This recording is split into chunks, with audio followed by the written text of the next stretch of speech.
Ero kamano nyakora mogi kum kete Ramogi TV odhiambo machielo kata otieno machielo majabera rwakni machiegni weche manyien mag oimore mana kae Ramogi TV en saa 3 mar otieno. Weche manyien mag oimore chakore sani.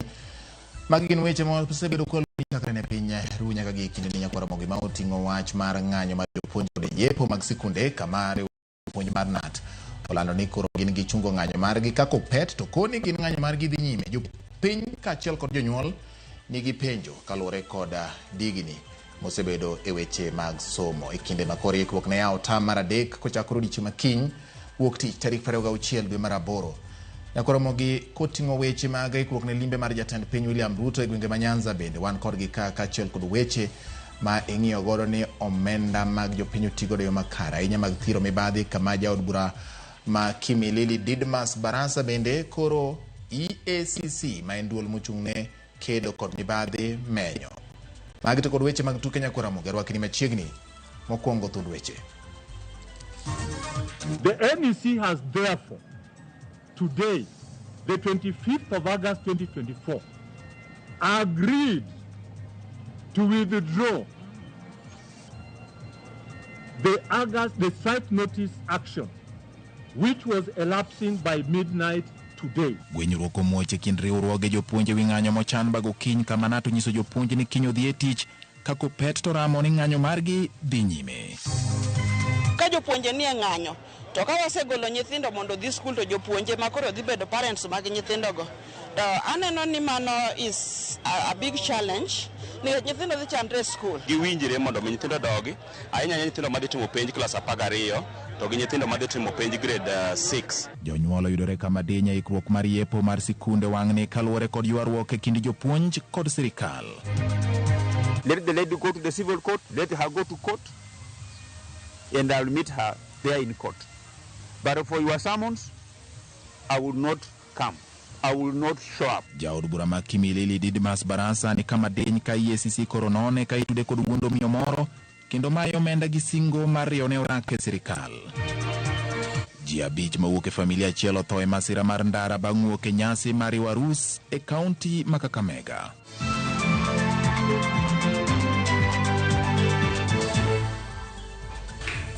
Machiegni nyakora mogi wayudo weche manyien adimba e weche manyien mag oimore Ramogi TV.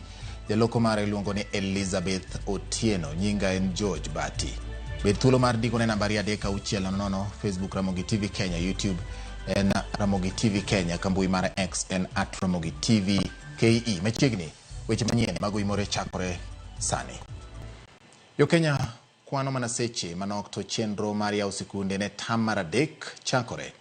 Mak mana ni tamni mar 3 kide bedo kod achid nade makako kacha kalore gi ng'anyo mamoko kuom jopuonj koro chano mar timo. Jopuonje bore riwruok mar kupeto singo mar dhi nyime kod ng'anyo margi kochakore ayanga saa 6 mar otieno makawuono ka riwruok mar jopuonj mar NAT to loko pache kendo nyiso jopuonj magi mondo kiny odonje tich ma ok oleo. Kaka jafwambo marwa Efinya Kidi lero, moko kuom jonyuol pod ok ong'eyo ka bende nyithindgi biro dhi e sikul kata oyo. Chenro mag somo koronia kikiore tok riwruoge mag jopuonj gwenyore paro. Riwruog jopuonj mar Kupet omako chung' motegno ni gibiro dhi nyime gi ng'anyo mano chan chakre wuok tich tarik 26 dweni.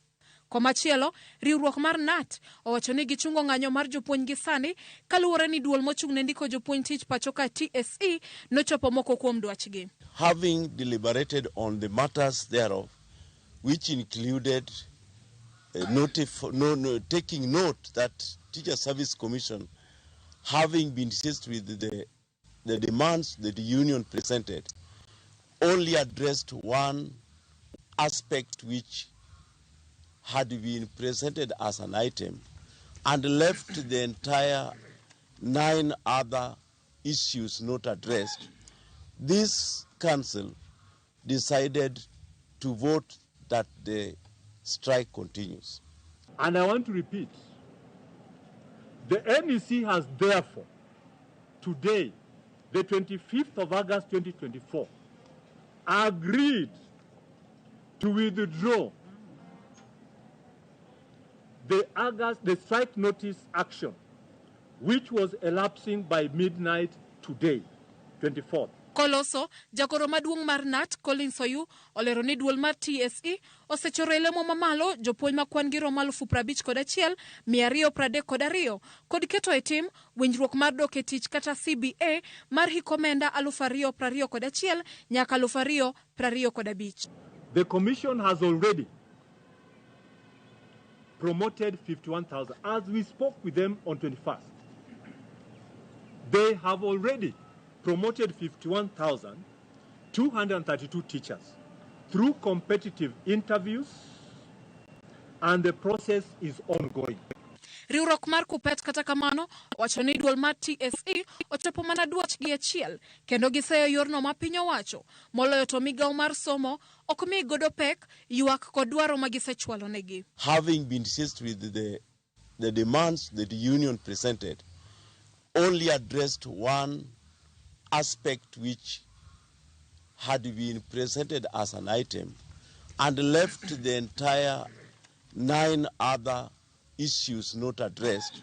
Chal makama koro miyo jonyuol luoro mar ni gionge kod adier mar ka owinjore gi we nyithindo thuolo mar dhi skul kata oyo. Moko kuom jonyuol wacho ni pogruok e paro kind riwruoge ariyo mag jopuonj oweyo gi kod achiedh nade gino momiyo gidok chien e wi chenro mag skul. An gi pacha neno ni nyithindo kikiny wuogi ni dhi skul nikech notimore mane last time kane olandi ni nyithindo dhi skul to lande sa 6 otieno. Already nyithindo moko nosewuok mabor kaka Mombasa, Nairobi and all that. Koro wayudo ni nyithindo nochandore to koro ka jopuonje nie ng'anyo to ka wasegolo nyithindo mondo dhi skul to jopuonje ma koro dhi bedo parents mag nyithindogo.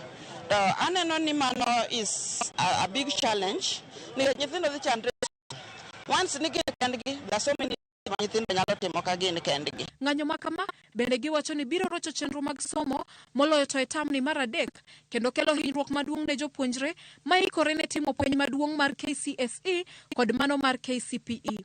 Gikwayo piny owacho mondo yie obede winjruok kod riwruok mar NAT kod mano mar Kupet ka giywak ni gigo mitiyo godo e skul nyalo kethore kendo omenda ma gichiwo ne nyithindo mar wuoth ng'eny kaluwore gi chal mar ochumi. Wadhi bedo gi tabu nikech gigo mwasenyiewo nyaka ta kethore. To ka nyithindo dok wadhi bedo gi mor, miyo wakwayo sirikal mondo donji okonyre gi jopuonj gi winjire mondo nyithindo dogi. One transport ma nyathi dhi tiyogo kendo kochako duogo mano kendo en hinyruok nikech ka obiro chako dogi koro ok wang'e ni pesano to wagolo kanyo. Magi duto timore tok jatend migawo mar somo Julius Migos wacho ni oikore mar bedo e twak kod riwruoge ariyogo mar chungo ng'anyo kendo keto kinge makare mar bero migawo mar somo. Efinyakidi, Ramogi TV, Nairobi. Kawasuda ni kweth mar jokedo ne ratich oganda kotelo kod riwruok mar Elimu Bora Working Group onyiso doho mondo chiw ler e wi bura mane gimako ka gikwedo lai manyien mar chiwo omenda mag somo ne jopuonjre mag mbalariany. Gikoni lai no koti kode kaka en odhi kelo pek ne jopuonjre mawuok e familia mochando mane kod riyo mar yudo somo e mbalariany. We have a case in court. If you really feel for those Kenyans, kindly look for a way to ensure that this case is heard and determined in the soonest time possible. You cannot be going out telling Kenyans you feel for them, but in real sense, our case is sitting in your courts without, every time the case is coming for mention, we are being given an extension. Kenyans need to know what is the way forward. Students are set to return to school tomorrow, but there is no assurance that all will make it to class. The new education funding model has already locked thousands of learners out of quality education, and there is impending teacher strike that threatens to worsen the situation. Kenyans rightfully aspire to a quality and accessible education, but the current funding system deepens socio-economic inequality. Among the very first things that we were raising is, how did this funding model come into being? Was there public participation? Why would it be rushed in that manner? What cure was it bringing to the financing of education at higher education level? Kawasuda nyako mogeni ji abich mawuok e familia achiel koriwo koda ka min arus otho e masira mar ndara e apaya ma Kakamega kadhi Malaba. Masira no manotimore okinyi ma kawuono ne ojuko nyamburko 3 Lori ne otumore gi tinga kendo bang'e ochwe ma otumo nyamburko machielo matin. Ji abich go yangore ni ne rik owuok e nyasi mar nyombe gwenge ma Kakamega kendo ne gidok Elgeyo Marakwet. Ne giromo gi masira e gweng' ma Marakusi machiegni kod Junction ma Lumakanda. Ji ariyo oyudo resruok kata ne oyudo resruok kendo sani timonegi thieth e osiptal ma Eldoret ka ringre ji manowito ngimagi to chwale kar kano ringre ma Webuye. Walikuwa naenda show up Kitale en Kakamega. Walifika huko saa 7 na walikaribishwa vizuri, wakalishwa vizuri.